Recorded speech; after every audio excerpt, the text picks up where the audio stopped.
Hello, are we live? So far. I did this last time. I was like, are we live? I'm not sure. Let us know if you can see us. We've got a little Oh, here we wheel. go. Here Let's we accept go. it. Okay, I think we're definitely Hi. live now. How is everyone? I hope you all can hear us and see us. Say hello in the comments. Let us know you can see us. Or even just a little thumbs up. We've got 6 people watching. Hello.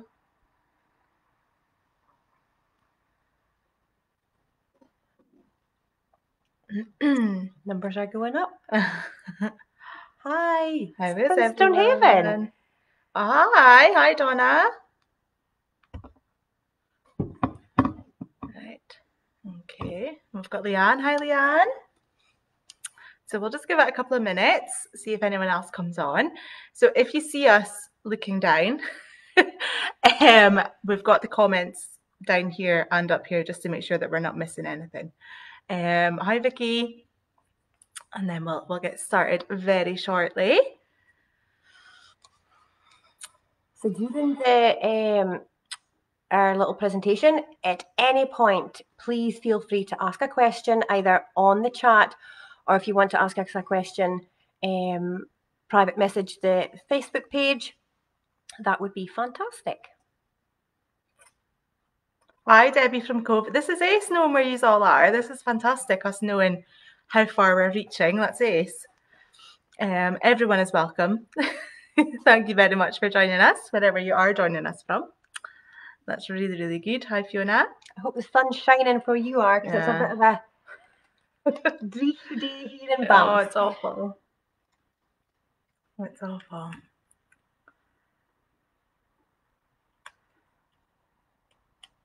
So we'll just get started. Yeah. Right. So welcome along to our second live Banff Health Visitors page. My name is Kendra. I am one of the Banff, the nursery nurses for the Banff Health Visiting team. And this is Lindsay, the other one. The other one. The other half.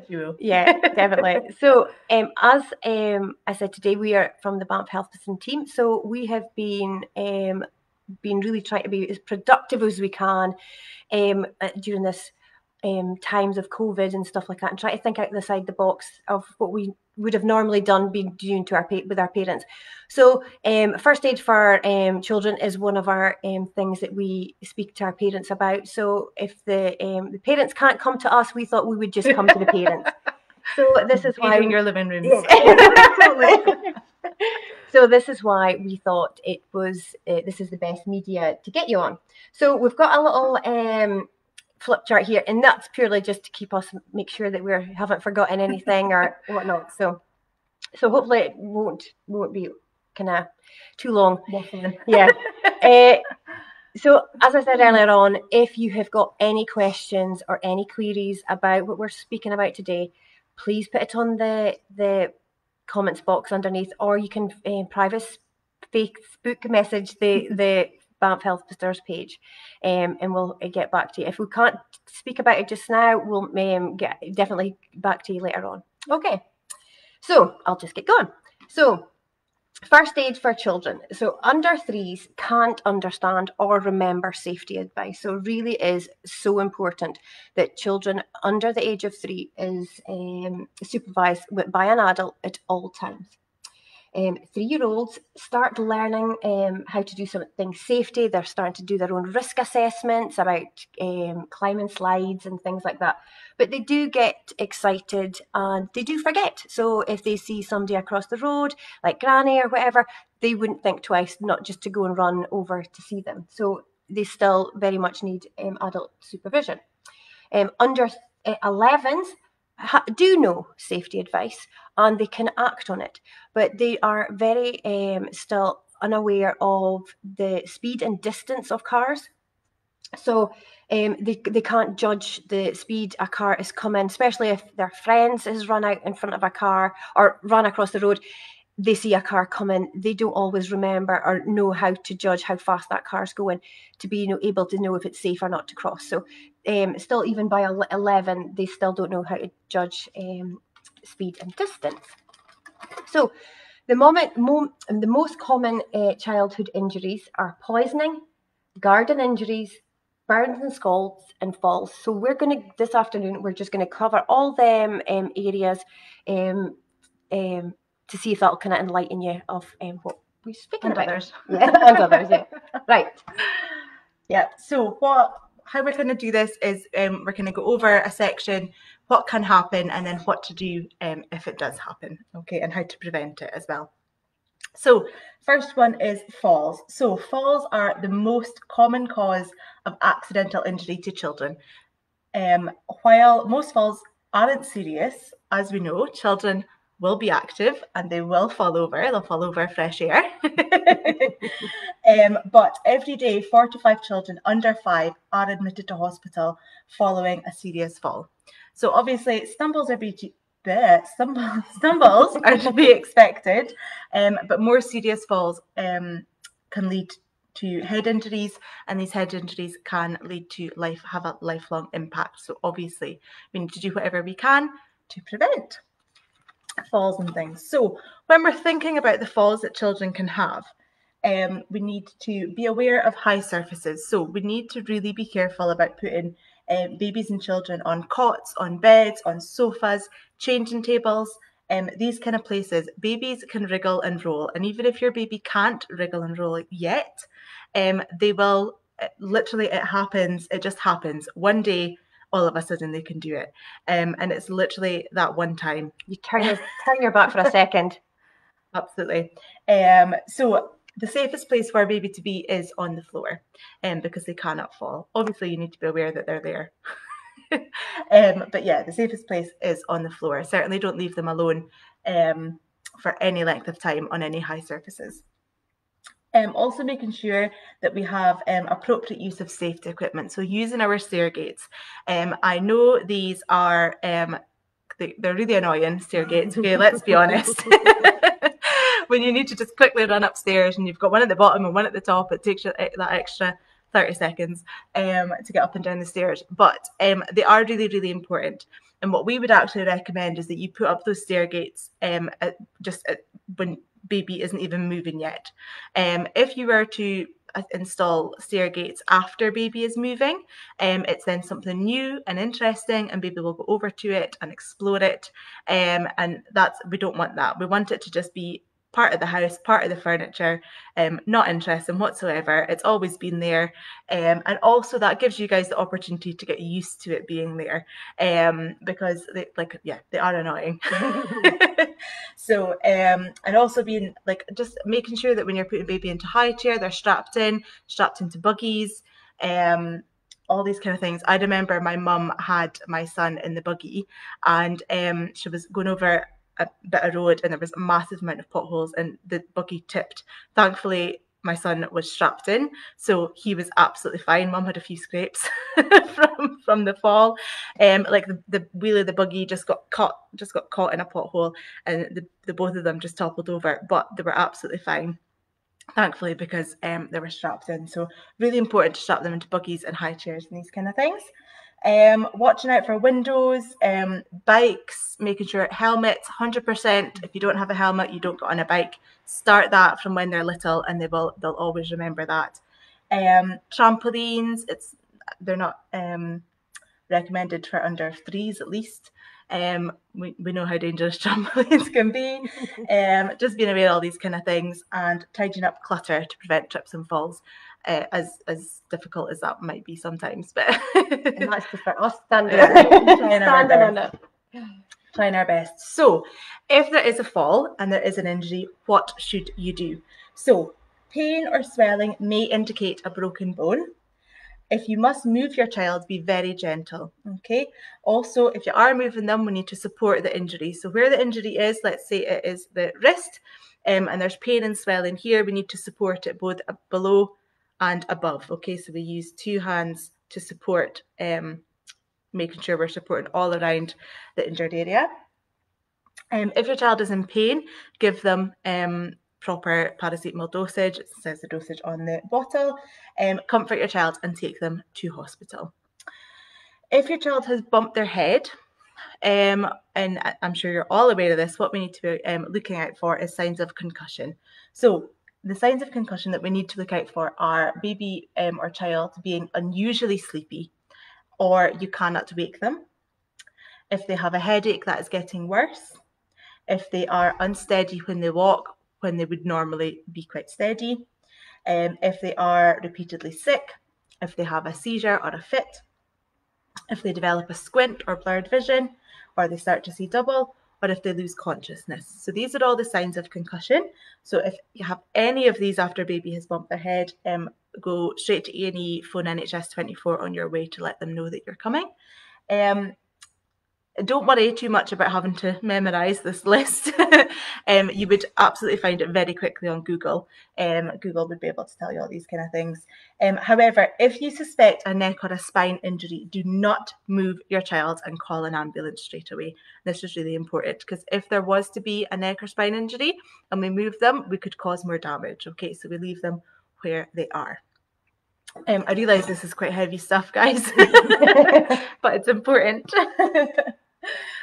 So, preventing cuts and bleeding. So it's using safety equipment. So you've got your door things for your cupboards and all that kind of stuff. So that just stops children getting into the cupboards and stuff like that, into drawers. That they can get sharp objects and things like that. It's not going to be long, especially if you've got like scissors and knives, even in your top drawer, that they can soon manage to get their little hands over and into the drawer. So be very mindful about where you're putting your sharp things, and if you can't maybe move them up higher, you've got your drawers and your cupboards and things locked out of that. Keeping tidying up oil breakages and things like that, and making sure that you've got a well-stocked first aid kit in your house. Even if the littlest cut, your child will soon learn that they have to have Need a a plaster. plaster. Even if there's no blood, they will need a plaster. So yeah, you will need lots of plaster. Keep it well stocked. Definitely. So, in the chance that you do get a cut, so it's a minor cut or graze, clean the cut if dirty under running water. Then you're patting it dry with a sterilised dressing or a clean lint-free material. Then you're cleaning the surrounding area with soap and water and patting it dry, and then you're covering it with a sterilised dressing or plaster. So yeah. And making sure that when you are putting a plaster on, that the spongy bit covers the whole of the injury. We don't want any of the sticky bits on the injury. And for taking it off, it's like taking it off in the bath. That's the best way. Definitely. So burns and scalds, we did mention at the start that this is one of the most common injuries that we see children with.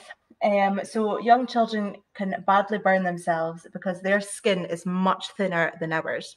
And that means that heat from a burn goes through the layers of their skin much quicker than it would go through our layers. So they're more at risk from serious burns. So a burn can be a lot more serious for them than it would be for an adult.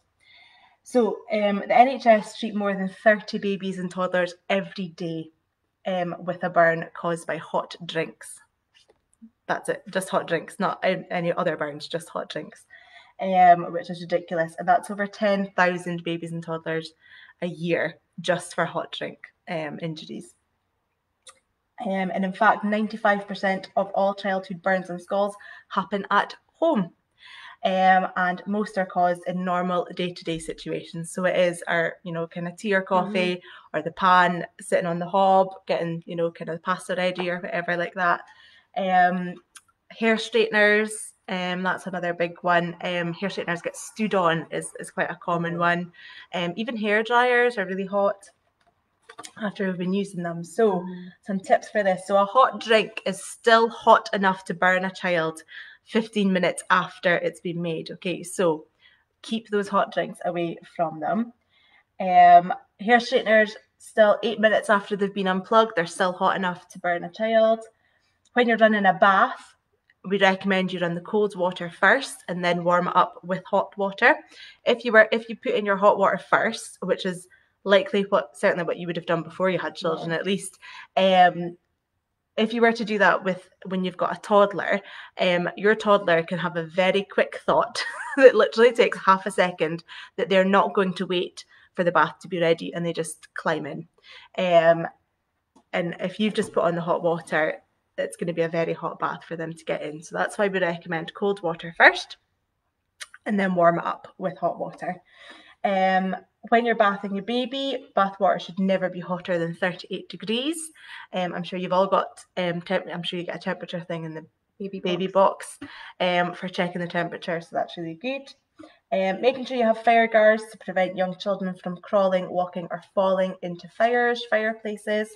And also keep wax burners, candles and matches out of reach. So I'm sure candles and matches are out of reach, but also be aware of those, the wax burners as well. They do get quite hot. And I know they're marketed as being safer for children, and they are safer than a candle because they don't have a naked flame. But they do still get pretty hot. So best just to keep them clear. So if you've put in all this place, but they still managed to get a burn, this is what we need to do. So put the burn or the scald under cold running water for at least 20 minutes. This is really, really, really important, okay? It needs to stay under cold running water for that length of time to make sure that all the heat comes out of the injured area. If you guys will all have done it, you've burnt yourself when you're cooking and you put it under the cold tap for like 3 seconds and then you carry on cooking and you think it's fine, and then later on in the evening you kind of like, oh, actually that's really sore when I burnt myself. And that's because the area was still hot and it continued to burn through the layers of your skin well after you were kind of sorting out tea and stuff like that. So it's really, really important that we take the heat, all of the heat out of this area as quickly as possible. And it doesn't have to be freezing cold. It just has to be cooler. Yeah. Just cool compared to the burn. So it just even if it is like just cool running water, as long as it's running, cooling down. Yeah, cooling absolutely. Down. And do you know what? If that means chucking them in the sink, if it means chucking them in the shower, if it means chucking them in the bath, you do that, okay? It's totally fine. Do that. Get that burn cooled down as quickly as possible. So after we've cooled it down, we're going to cover the burn with cling film, and this just cuts down the risk of infection. For some reason, burns are highly susceptible to infection, so it's really important that we cut the risk of infection as much as possible. And then you can put a cold cloth on top of the cling film, and again, this is just making sure that we are taking all the heat out of that injury. If clothes are stuck to the skin, do not try and remove them, just leave them there. Let professionals deal with that. And absolutely, so if there's a burn, contact NHS 24, dial 111, attend A&E or dial 99999 if you need to. I was only going to give you 2 there. Give pain relief, dosage instructions on the bottles and the boxes, and remember to not burst a blister. Okay, so blisters offer a natural protection from risk for these injuries, so it's really important that we don't burst them on purpose. Obviously they burst themselves at some points, but do not burst it on purpose. So babies put things in their mouth.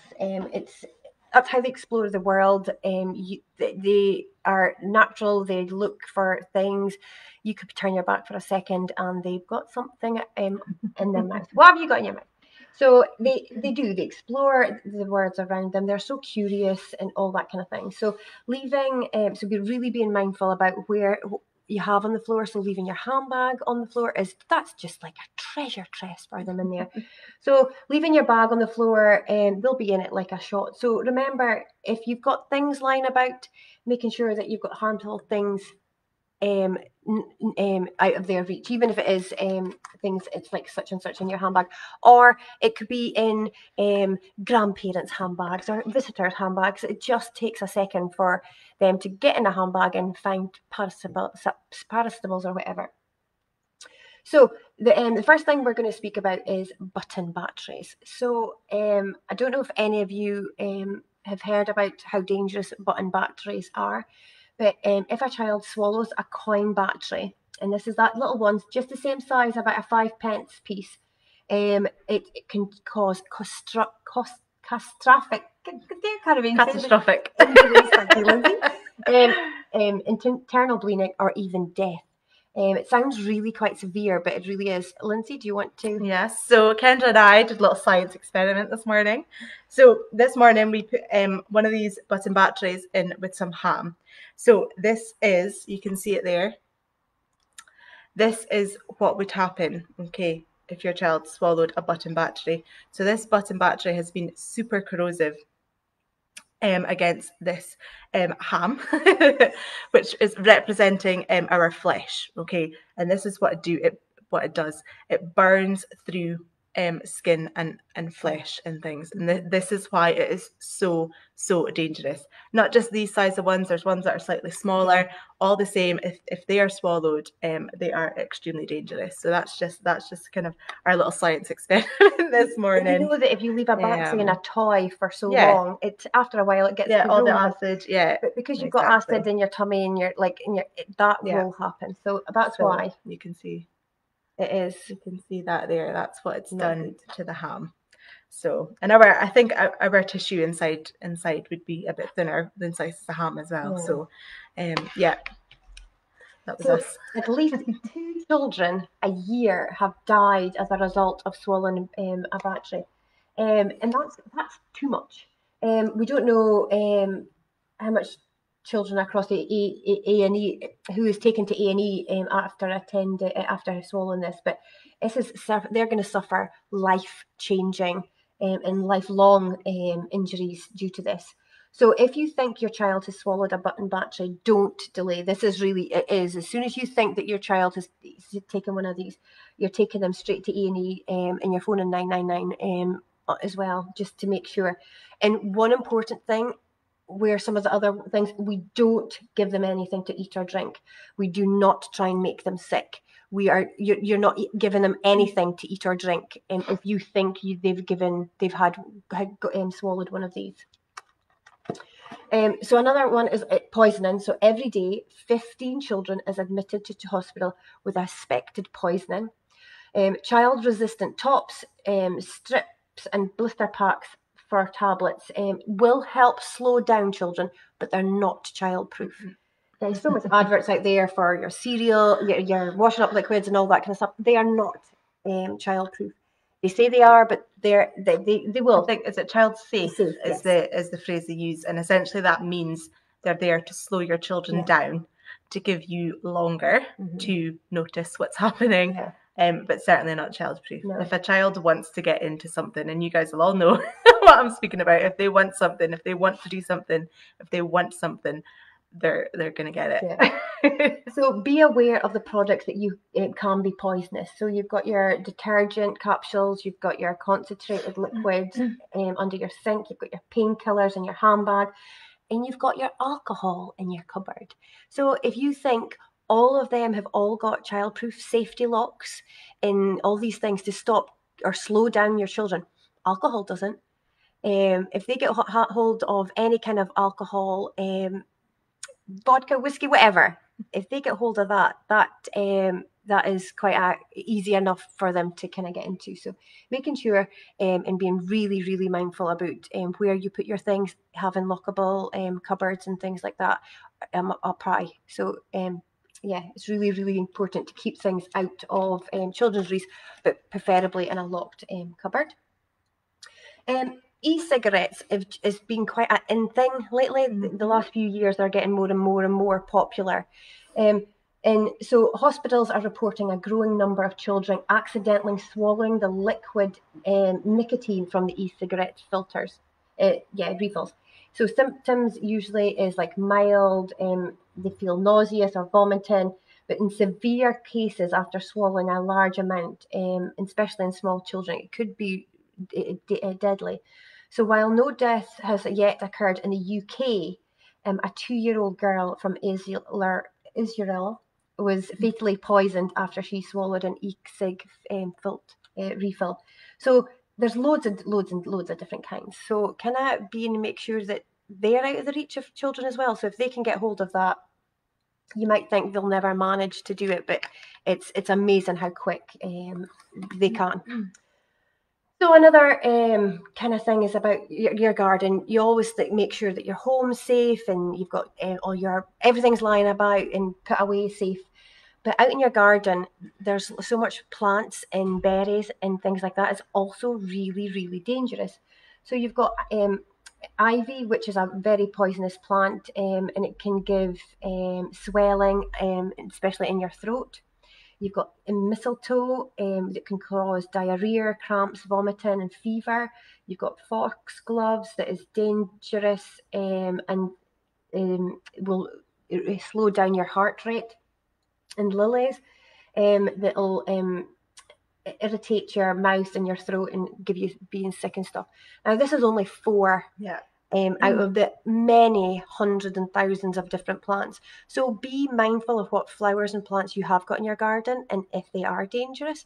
A lot of years ago, my son decided he would eat a mushroom from my garden. So that was a trip to A&E for us. So just remembering what you have in your garden. And as we've said, lots and lots of times, turning your back for a second and they've got something in their mouth. So yeah, be mindful about what you've got in your garden. So if you do suspect that your child has taken an overdose or swallowed something poisonous, don't try to treat them yourself. Get medical attention. You're making sure that that you're getting help as soon as you can. You're searching for the missing pills or tablets or whatever you can, whatever you know that they've taken. You're making sure that you've got that with you. And if you think whatever they've taken, you're going straight to A&E with the empty box or the packet or whatever. If your child is in pain because of the burning on their lips or their throat, you can offer them very, very little small drinks of water or milk. And what you do not want to do, though, is you do not want to make them sick.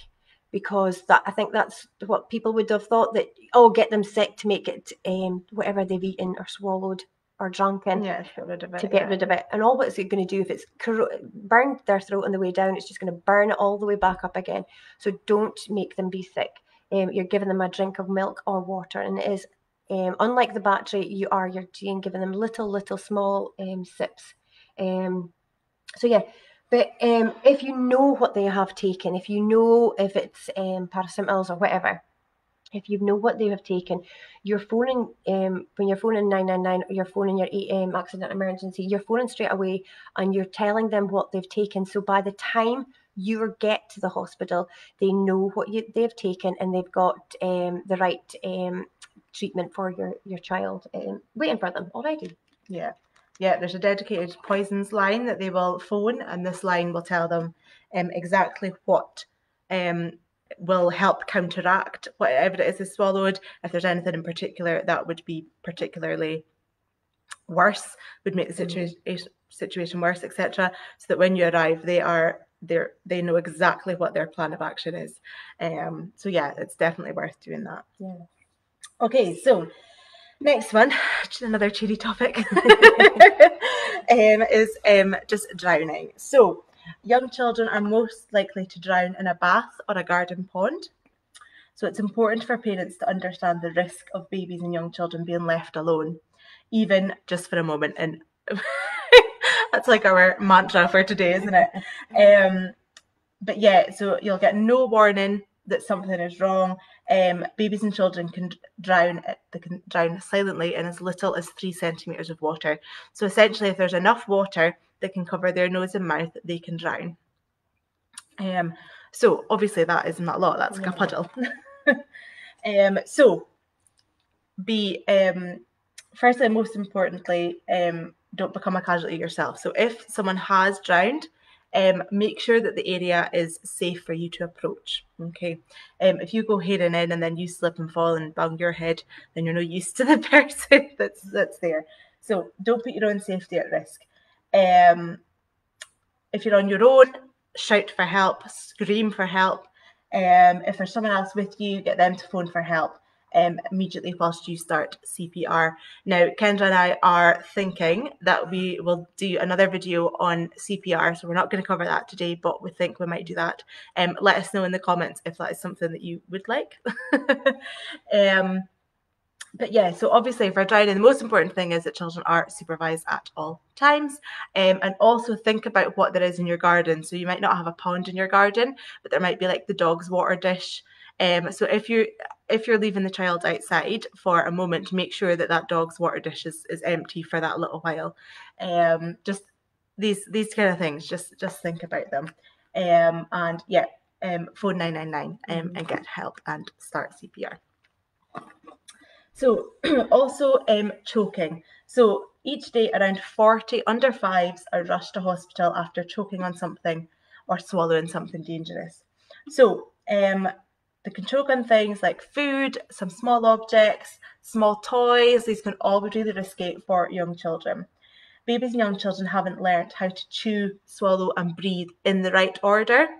So obviously as adults, most of the time, we're able to regulate our breathing when we're putting things in our mouth and we're chewing and we're eating and things like that. Most of the time, sometimes we'll have that scary moment where you inhale a little bit and go, oh my goodness, but most of the time, but most of the time we've figured it out. So babies and young children haven't quite figured that out all the time yet. So we need to be vigilant with them. Making sure that soft and small food, so things like a whole grape, cherry tomatoes, a cube of jelly, marshmallows, a piece of hot dog, all these kind of things are the right size to get stuck in your child's windpipe. So making sure that these are quartered just eliminates that risk as well. And making sure that we are picking up, we're giving our children age appropriate toys. If you've got older ones who have the smaller bits and stuff, making sure that you're only allowed to play with those, in your bedroom or on the table or away from the small one, or maybe like you can only play with that in the evening when the little one's in bed or whatever it is. It is hard, absolutely. But yeah, safety first. There, and then also with strangulation and suffocation. So there's a little theme going on these couple of slides. So keeping animals, especially cats, out of the bedroom. And this isn't necessarily to do with the smell of milk. Cats just like nice, cozy, comfy places to sleep. And where's nice, cozy, and comfy? Baby's bed. Baby's a nice little hot water bottle for them. So making sure that we are using a safe sleeping position. So babies should be on their back with no loose covers around them. Using safe bedding. We could probably go on and on, Kendra and I, about cot bumpers. Never. No cot bumpers, no loose blankets, nothing in the cot apart from baby, no teddies, nothing like that. That is the safest way. Keeping an eye on nappy sacks. So you'll all be using nappy sacks, I'm sure, and you probably sit them right beside the baby whilst you're changing their nappy. Keep them away from baby. Plastic packaging. As well, pull cords on curtains and blinds. They should be kept really short and out of reach of babies and children. 30 babies and toddlers have died from blind cord strangulation in the last 15 years. Now, most blinds and stuff now are sold with safety features. So they're either, if they're long, most of them are short, but if they are longer, they have like a breakaway safety clasp that you can attach to your wall, or like bits that you can twist them round and keep them up high and stuff. But just making sure that all those kind of things are safe, and like looking at other people's houses when we visit Granny and Granda, those kind of making sure that we are on, kind of supervising the child and making sure they're safe. So raised temperature, it's a temperature taken higher than 38 Celsius or above is normal, but anything above that is classed as a very high temperature, and if untreated it can cause a febrile convulsion, which is a seizure. These are quite common in babies and children and quite scary. Lindsay, you've seen my son had febrile convulsion.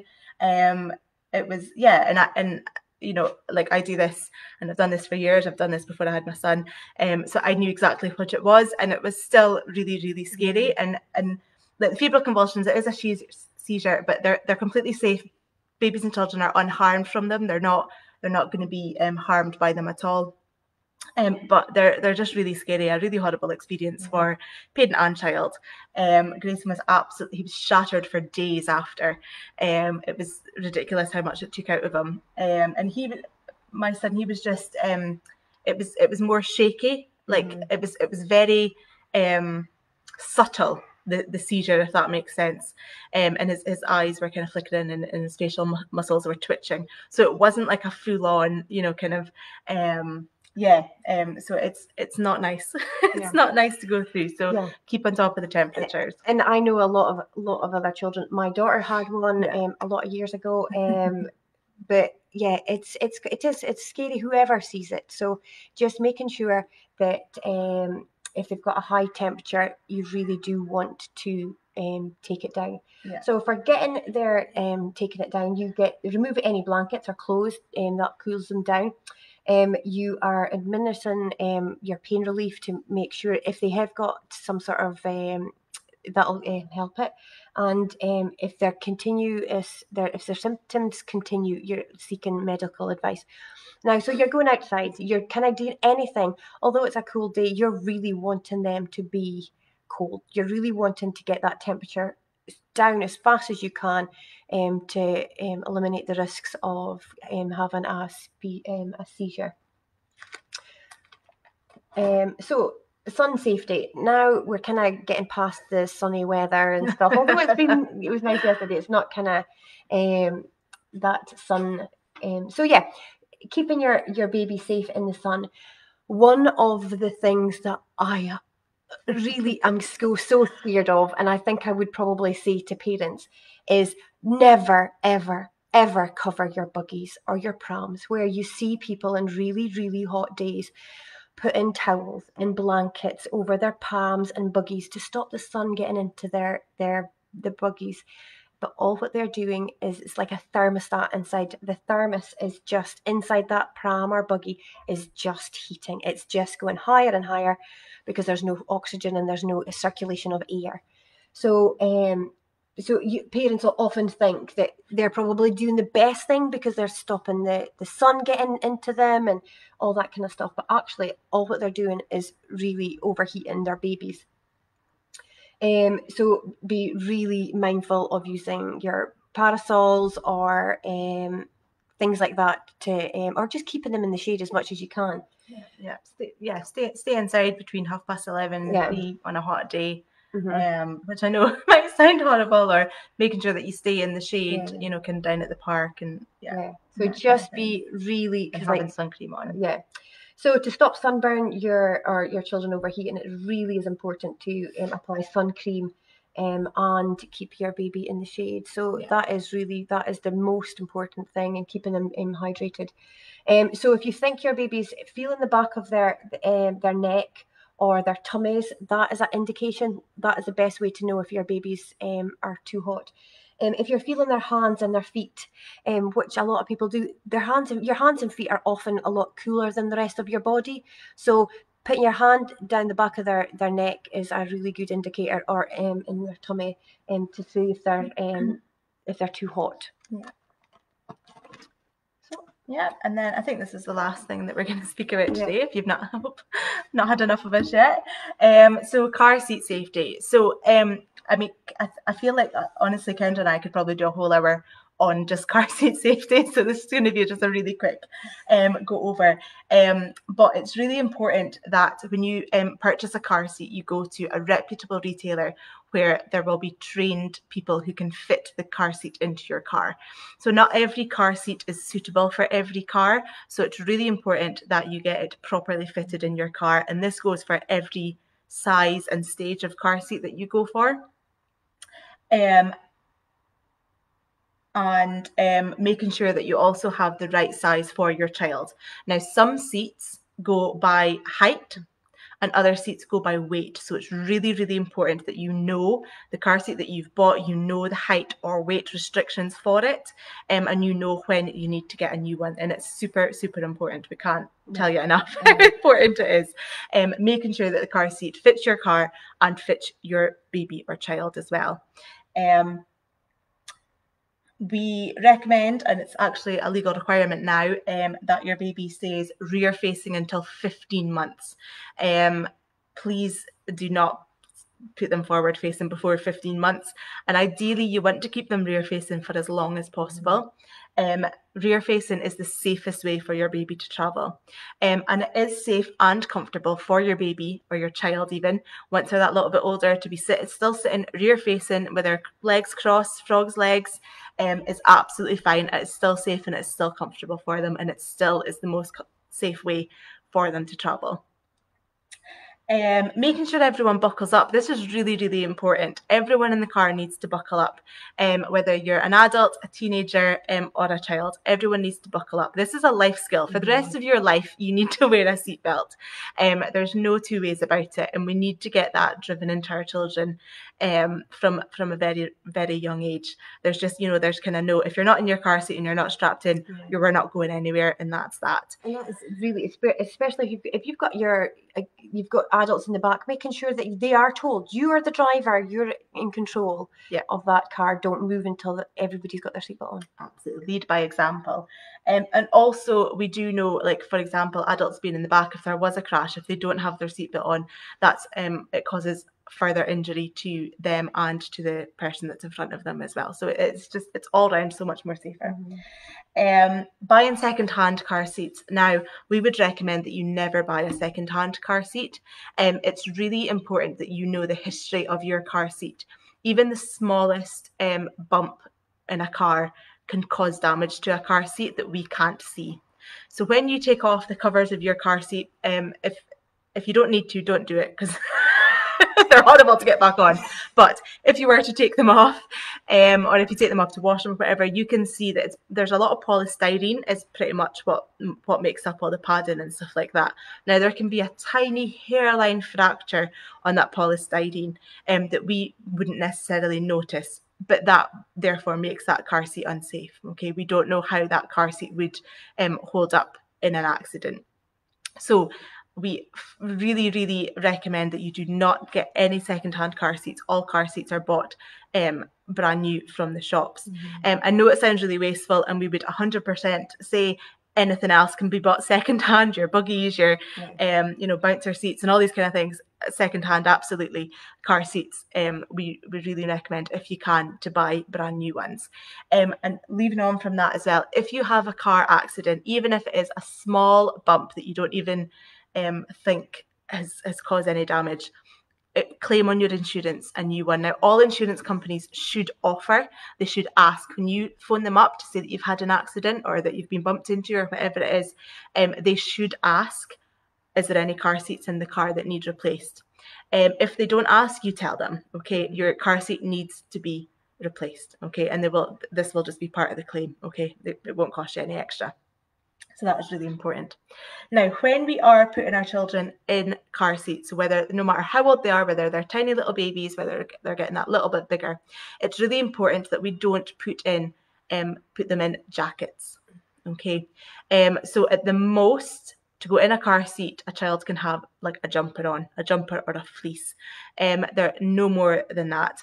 Obviously, we're getting into the colder months, so what we would recommend is that you put baby or child into the car seat in their normal clothes, jumper at the most, and then you put a blanket over the top of them to keep them warm. And the next slide, I think, here we are. Yes, this shows you why, okay? So hopefully you guys can see this. We'll put this picture up on the Facebook page after this so you can get a proper look at it if you can't see it just now. But here's this baby with a gorgeous, lovely coat on, strapped in, looking really, really tight and snug. So they've left the straps exactly like that. They've taken the jacket off, they've put baby back in, and it is there's a massive gap there that was taken up by the jacket. But in an impact crash, because that jacket's all soft and things, it's going to cause it's going to cause a lot more movement. Like you couldn't get the word there. It's going to cause a lot more movement, which is so dangerous. and that's what causes the injuries. So you can see here with an older child who's got a jacket on, it doesn't even look that thick a jacket, to be fair. And then here, a massive gap in here. So it is really, really important that we do not wear snowsuits, jackets, any of these kind of things in car seats, okay? Put baby in just in their normal clothes, and then we cover them with the jacket or the blanket. When your child gets a little bit older and you're taking them to the car seat, as like babies generally, we're putting them in the car seat and then putting that into the car. When they get that little bit older, and we're taking them to the car to put them in the car seat, have a blanket ready in the car, keep the blanket there so that it's literally you're just going from the house to the car, getting them strapped in, and then get a cozy blanket on over the top. Cannot stress this enough how important this is. Like I said, we could probably go on for an hour just on car seat safety. But yeah, I think that's us, isn't it? Yes, it is. So that's our whistle stop tour. That's our whistle stop tour anyway on safety and accident prevention for your babies and children. Again, if you have any questions, please give us a message after here. I did say earlier about a CPR video. I see a few of you have commented yes. So Kendra and I will see what we can do. We'll get on that. We'll get that scheduled and get a CPR. So it'll be a resuscitation and choking video that we will do for babies and for children. Well, last time we did our weaning video, so hopefully you've all seen that and watched that.